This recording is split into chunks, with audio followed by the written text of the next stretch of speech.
சந்திக்க முடியவில்லை. நாங்கள் வந்தோம் என்று செய்தியை சொல்லிவிட்டு வந்தாலும் பிறகு அவர்கள் எங்களை தொடர்பு கொள்வதில்லை.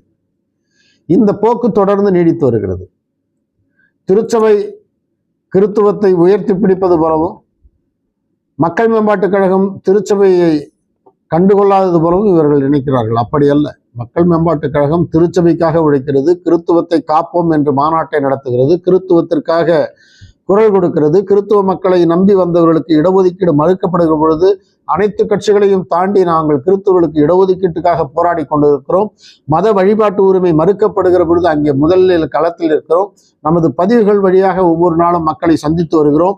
இப்படி கிறித்துவர்களுக்காகவே உருவாக்கப்பட்ட கட்சியில் பிற மதத்தினர் வந்து சேருவார்களா என்பது அவருடைய பெருந்தன்மையை பொறுத்தது. ஆனால் கிறித்துவர்கள் கட்டாயம் சேர வேண்டும், கிறித்துவ இயக்கங்கள் இதனை அங்கீகரிக்க வேண்டும் என்கிற செய்தியை கொடுத்து எல்லோரும் என்ன நினைக்கிறார்கள் என்று சொன்னால், ஒரு சில